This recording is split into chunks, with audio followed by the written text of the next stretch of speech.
फिर से रिपीट करूंगा एक बार। फर्स्ट लॉ ऑफ फैराडे क्या होता है? फर्स्ट लॉ ऑफ फैराडे ये होता है कि अगर मेरे पास कोई कॉइल है, ठीक है, या कोई मैग्नेट था, अगर उसको मैं इधर की तरफ लेके जाऊं या इधर की तरफ लेके जाऊं, उससे क्या है, जो उसकी मैग्नेटिक फील्ड लाइंस है उसमें चेंज होगा। और जो मैग्नेटिक फील्ड लाइंस हैं इस कॉइल के ऊपर जो अपनी मैग्नेटिक फील्ड डालेंगे उसको हमने डिफाइन किया था फ्लक्स से। तो इसके इधर या इधर जाने से इस कॉइल के ऊपर चेंज इन फ्लक्स होगा, और जो चेंज इन फ्लक्स होगा वो इस कॉइल के अंदर, वो उस कॉइल के अंदर क्या प्रोड्यूस करेगा या इंड्यूस करेगा? ईएमएफ। प्रोड्यूस नहीं कहूंगा क्योंकि मैं इंड्यूस शब्द का इस्तेमाल करूंगा। इंड्यूस शब्द का मतलब ये होता है जो बिना टच करे अंदर ही अंदर पैदा होना। ये इसकी को टच तो कर नहीं रही है, इसके आगे और पीछे जाने से इस कॉइल के अंदर एक ईएमएफ प्रोड्यूस नहीं होता, इंड्यूस होता है। अगर ये आगे पीछे ऐसे नहीं होगी तो वो इंड्यूस नहीं होगा, ठीक है। और अगर आपका सर्किट क्लोज है, कॉइल क्लोज है, तो उस केस में इसके अंदर एक करंट भी इंड्यूस होगा, ईएमएफ इंड्यूस होगा, तो ईएमएफ के इंड्यूस होने से एक करंट भी इंड्यूस होगा। तो ये फैराडे का फर्स्ट लॉ था, इलेक्ट्रोमैग्नेटिक इंडक्शन। दूसरे लॉ में इन्होंने ये कहा कि जो ये ईएमएफ इंड्यूस होता है वो इसके बराबर होता है। इसको इन्होंने माइनस से इसलिए शो किया बिकॉज जो आपका ईएमएफ इंड्यूस हो रहा है वो चेंज इन फ्लक्स के अपोजिट डायरेक्शन में होता है, और जो वो डायरेक्शन अपोजिट होती है वो हमने लेंज लॉ में देखी कि वो अपोजिट डायरेक्शन कैसे है, ठीक है। तो अब हमें ये पता है कि अगर कोई यहाँ पे कोई मैग्नेटिक फील्ड देने वाला ऑब्जेक्ट है और दूसरी कोई कॉइल रखी है, तो उसकी वजह से अगर फ्लक्स चेंज होगा तो कॉइल के अंदर क्या इंड्यूस होगा? ईएमएफ, और ईएमएफ की वजह से करंट इंड्यूस होगा। ये चीज अभी तक हमें पता है। अब उसके आगे हमने क्या करा है, मैंने क्या करा है, एक कॉइल लिए, ठीक है। अब उस कॉइल के अंदर मैंने यहां पे एक स्विच लगा दिया। अगर इस स्विच को मैंने ऑन कर दिया, अगर इस स्विच को ऑन कर दिया, स्विच को ऑन करने से क्या होगा? एक करंट इंड्यूस होगा। चलिए जी, लेट सपोज ये इसके अंदर एक करंट प्रोड्यूस हो रहा है। अब ये इंड्यूस नहीं हो रहा, इसके अंदर ये करंट प्रोड्यूस हो रहा है। और जब करंट प्रोड्यूस होता है किसी आपकी कॉइल के अंदर, ये आपको पता है उसके अंदर क्या प्रोड्यूस होती है? Magnetic field. अगर ये कॉइल है तो इसके अंदर मैग्नेटिक फील्ड प्रोड्यूस होगी इररिस्पेक्टिव ऑफ द डायरेक्शन। कि आप कहो कि सर इसकी करंट की डायरेक्शन ऐसी है, ये हमें पता है, इसके अंदर एक मैग्नेटिक फील्ड इंड्यूस होगी, ठीक है। अब क्योंकि इसके अंदर मैग्नेटिक फील्ड प्रोड्यूस होगी, इंड्यूस में गलत कह रहा हूं, क्योंकि इस करंट की वजह से इसमें एक मैग्नेटिक फील्ड प्रोड्यूस होगी। अब वो मैग्नेटिक फील्ड जब इन कॉइल्स से टकराएगी, मैग्नेटिक फील्ड जब कॉइल से टकराएगी तो उस पर कुछ फ्लक्स लगेगा। फ्लक्स होता है मेरे पास magnetic field into area, where A is the area of these coils, ठीक है। तो कुछ फ्लक्स होगा और धीरे धीरे करंट बढ़ेगा और धीरे धीरे करंट घटेगा, तो फ्लक्स के अंदर कुछ चेंज होएगा, और उस चेंज इन फ्लक्स की वजह से एक ईएमएफ इंड्यूस होगा।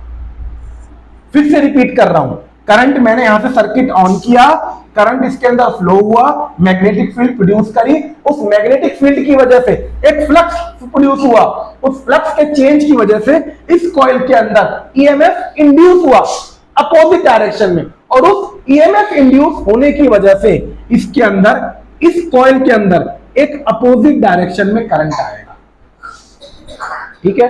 अब देखो इस सर्किट के अंदर करंट भी मैंने दिया, एक करंट मैंने इस डायरेक्शन में दिया, एक करंट इस डायरेक्शन में गया, कुल मिला के अब ये बताओ क्या ये सर्किट काम करेगा? लेकिन मैंने आई करंट दिया और आई करंट अपोजिट डायरेक्शन में इंड्यूस हो गया, तो इसका मतलब आपका तो सर्किट काम ही नहीं करेगा।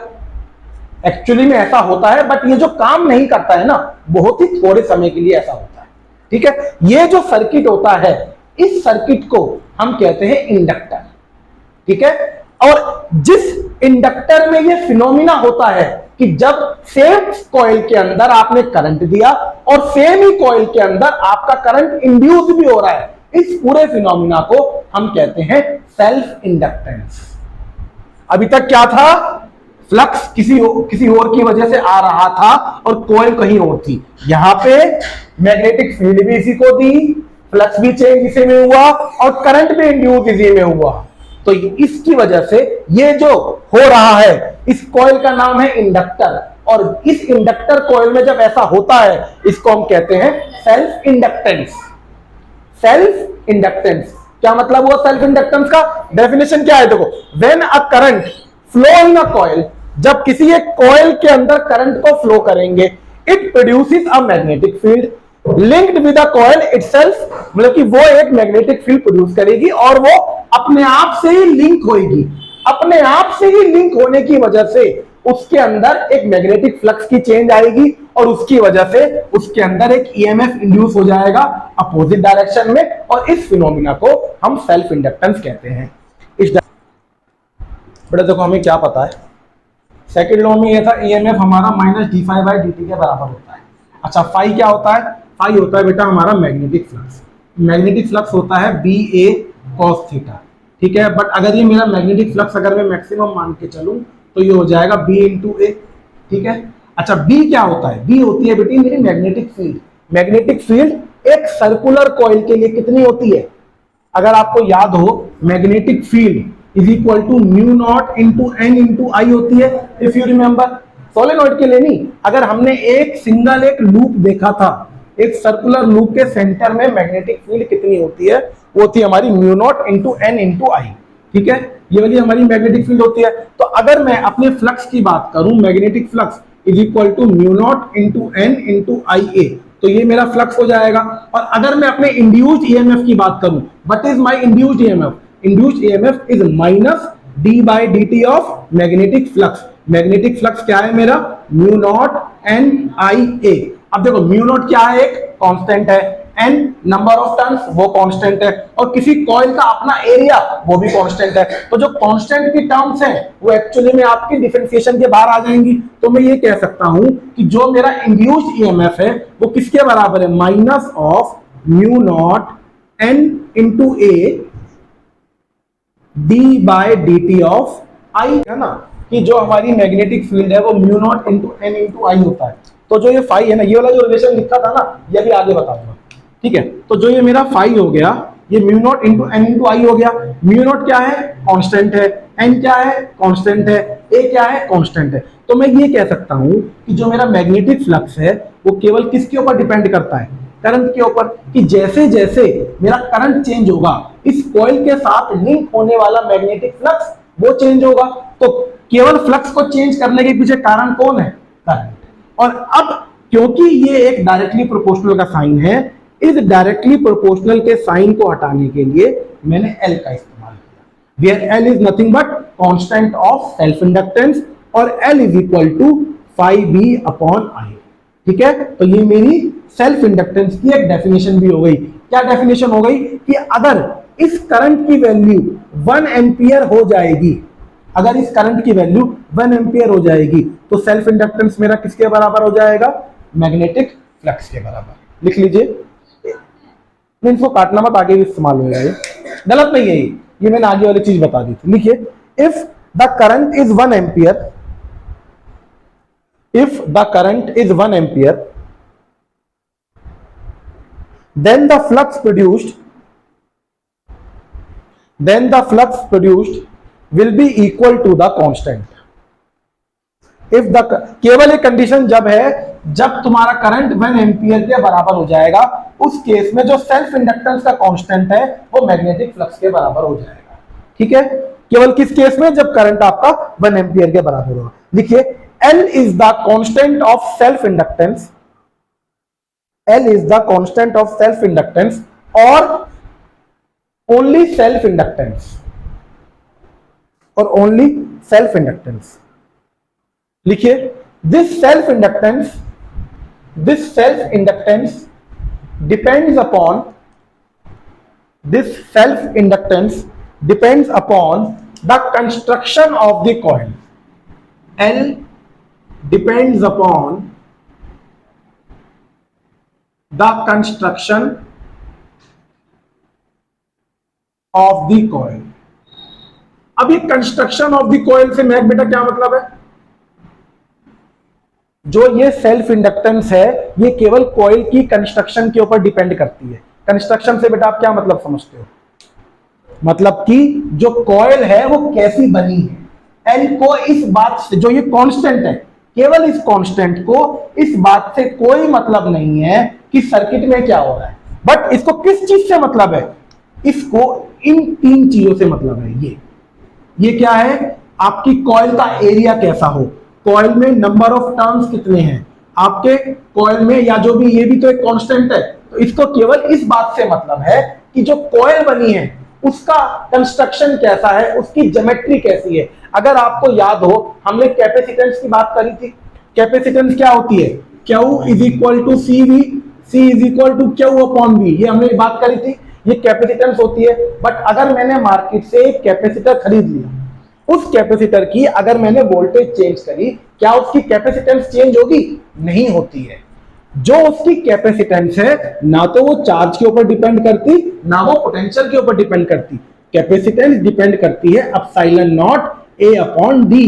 ए is the area of the plates, याद है, एक आपकी दो प्लेट्स होती हैं, A is the area of the plates and D is the distance between the plates. कि आपकी प्लेट्स कैपेसिटर बना कैसे है, उसकी कंस्ट्रक्शन के ऊपर ही आपका केवल कैपेसिटर डिपेंड करता है। तो ऐसे ही जो आपकी ये जो इंडक्टर कॉइल है, ये इंडक्टर कॉइल भी आपकी करंट के ऊपर, मैग्नेटिक फ्लक्स के ऊपर डिपेंड नहीं करती। आपने एक इंडक्टर कॉइल ले ली, आपने करंट चेंज कर दिया, तो ऑटोमेटिक उस हिसाब से मैग्नेटिक फ्लक्स चेंज हो जाएगा। इसकी एल की वैल्यू के ऊपर कोई फर्क नहीं आएगा, क्योंकि एक गिवन सब्सटेंस के लिए, एक गिवन कॉइल के लिए एल क्या है? एक कांस्टेंट है। एल डिपेंड करता है तो किसके ऊपर डिपेंड करता है? उन चीजों के ऊपर डिपेंड करता है जो कि कॉइल बनाने में मदद करेंगे। ठीक है, जिसको हम कहते हैं L depends upon the construction of the coil. लिख लीजिए, अगली लाइन में लिखिए, let us take a example of a coil, let us take an example of a coil having length L and n number of turns, having length L and n number of turns। देखिए, यही coil दोबारा बनाएंगे। मान लीजिए कि मेरे पास ये एक कॉइल है जिसकी लेंथ L है और इसके अंदर n नंबर ऑफ टर्न्स है। अब अगर आपको याद हो, जो ये स्मॉल n होता है, ये स्मॉल n होता है number of turns per unit length. तो अगर मुझे टोटल नंबर ऑफ टर्न्स निकालने होते हैं, मैं small n into L multiply कर देता हूं। ठीक है, ये बात आपको ध्यान है। तो total number of turns in the coil is equal to n into L. लिख लीजिए, flux linked with one turn, flux linked with one turn, flux linked with one turn. कितना होता है? एक टर्न से फ्लक्स कितना लिंक हुआ है? B into A. ठीक है, B क्या होता है? Mu naught into N into I into A. तो एक टर्न पे इतना फ्लक्स लिंक हो रहा है, और हमारे पास कितने नंबर ऑफ टर्न्स हैं? n नंबर ऑफ टर्न्स हैं। ठीक है, तो अगली स्टेप में लिखिएगा, flux linked with, flux linked with n number of turns. यहां पे n को कैपिटल N लिखिएगा। पहले में लिखा flux linked with one turn and flux linked with n number of turns, n number of turns. देखो, एक टर्न पे बेटा फ्लक्स इतना हो रहा है, तो n नंबर ऑफ टर्न्स पे फ्लक्स लिंक कितना होगा? तो mu naught into N into I into A. इसको किससे मल्टीप्लाई करेंगे?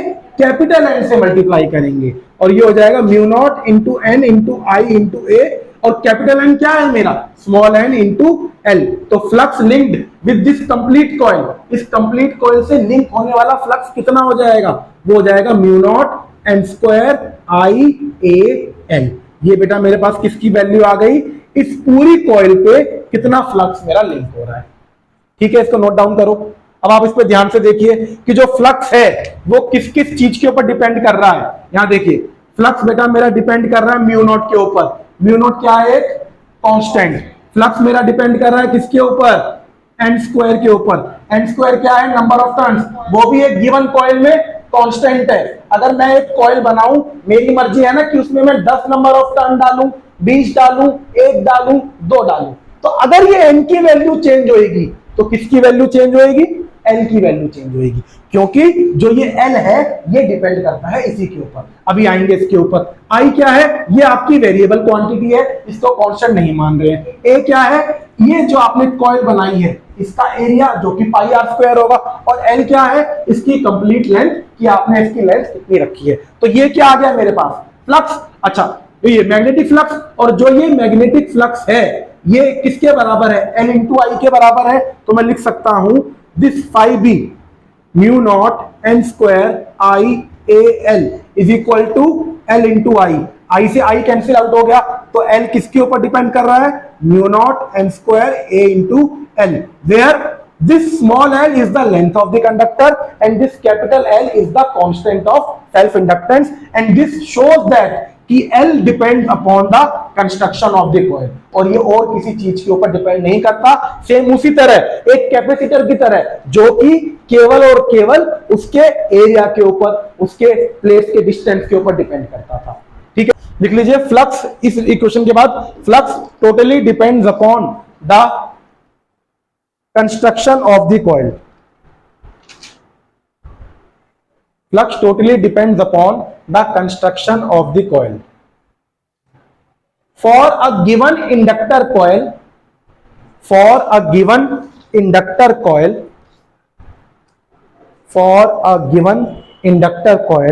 the inductance is constant. For a given inductor coil, the inductance is constant. अब देखो बेटा मेरे पास फाई की ये वैल्यू आ गई है, ठीक है। अभी हमने क्या देखा था, अभी हमने देखा था कि जो ये फाई है करंट के ऊपर डिपेंड करता है ना, डायरेक्टली प्रोपोर्शनल है। अब इसकी एक आगे एक रिलेशन होते हैं, ठीक है। हमने ये भी देखा है कि जो ईएमएफ होता है, ईएमएफ किसके बराबर होता है, minus of D phi by D T के बराबर होता है ना, ठीक है। वही जो रिलेशन जो मैंने अभी थोड़ी देर पहले लिख दिया था ना, अब उसी को यहाँ पे हम लेके आएंगे। ये फाई क्या होता है मेरे पास, मैग्नेटिक फ्लक्स। मैग्नेटिक फ्लक्स और कुछ नहीं, मैग्नेटिक फ्लक्स किसके बराबर है, एल इंटू आई के बराबर है, ठीक है। मैग्नेटिक फ्लक्स मेरे पास बी इंटू ए के भी बराबर है, बट वो हमने पुराने उसमें देख लिया। अभी जो हमने निकाला है इस इंडक्टर कॉइल के लिए मैग्नेटिक फ्लक्स किसके बराबर है, E is equal to minus of D by D T of flux किसके बराबर है, एल इंटू आई के बराबर है। तो E is equal to minus of L क्या है, कांस्टेंट है या वेरिएबल टर्म है, कांस्टेंट है, तो वो डिफरेंशिएशन के बाहर हो जाएगा। तो ये क्या आ गया, D I by D T. तो इंड्यूस्ड ईएमएफ किसके बराबर है, एक तो आपके कांस्टेंट के बराबर multiply by change in current with respect to time. मतलब कि आपका करंट किस हिसाब से चेंज हो रहा है उसी हिसाब से आपका ईएमएफ प्रोड्यूस होगा। अब यहां पे बेटा बहुत मेन बॉटम लाइन है।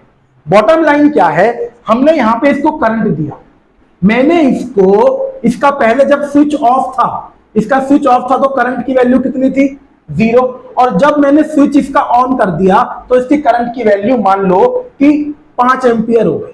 अब बेटा जैसे ही मैंने स्विच ऑन किया करंट की वैल्यू एकदम से तो 5 एम्पियर हुई नहीं होगी, करंट की value with respect to time धीरे धीरे धीरे धीरे बड़ी होगी।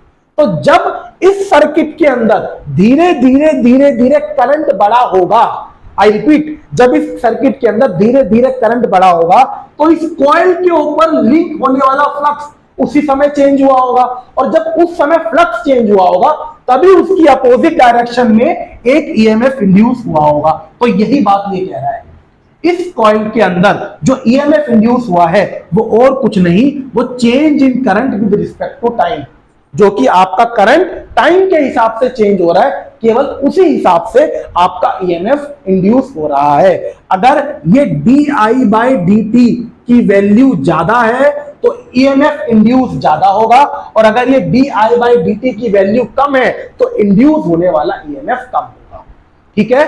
अगर करंट आपका इस डायरेक्शन में बना है, मतलब कि आपने दिया है, तो ईएमएफ आपका इस डायरेक्शन में इंड्यूस हुआ है। आप इसको लिख सकते हो, this is the direction of current या डायरेक्शन ऑफ नॉर्मल करंट, और ये है डायरेक्शन ऑफ इंड्यूस्ड करंट, ठीक है। और ये किसके ऊपर डिपेंड करता है, चेंज इन करंट के ऊपर। अच्छा, अब यहां से एक रिलेशन और आ जाता है।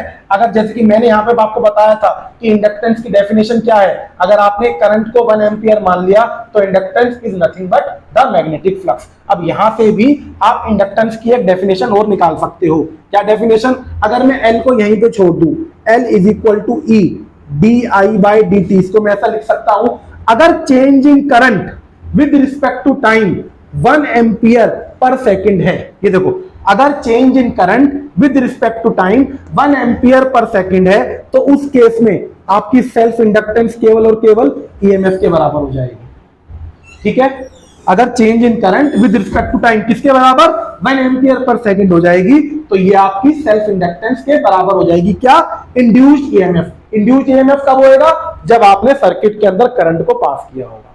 ठीक है, नोट बेटा, ये मिटा रहा हूं, ये नहीं मिटा रहा। यहां पे अभी मुझे 2 डेफिनेशन लिखवानी है आपको। अभी तो मैंने ये चीज कंप्लीट करवाई, तो हमने ना यहाँ पे एक चीज जो यहाँ पे हमने ये रिलेशन लेके आए हैं, इस रिलेशन में जो ये कांस्टेंट आया है, अगर ये कांस्टेंट ना होता तो इसी रिलेशन को मैं ऐसे भी कह सकता था कि E is directly proportional to DI by dt, क्योंकि इस कांस्टेंट को हटाने के लिए कांस्टेंट ऑफ प्रोपोर्शनैलिटी आता है, और यहाँ पे कांस्टेंट ऑफ प्रोपोर्शनैलिटी कौन है? Self inductance. तो मतलब कि ये जो स्टेप आया है ये एक्चुअली इसी से आया होगा। तो मैं ये कह सकता हूं कि जो इस सर्किट में मेरा ईएमएफ इंड्यूस हो रहा है वो change in current with respect to time की वजह से हो रहा है। तो में लिखिए, इसके आगे लिख लीजिए कि E is directly proportional to DI by dt। लिखिए, when current changes through a conductor, when current changes through a conductor at the rate of, when current changes through a conductor at the rate of di by dt,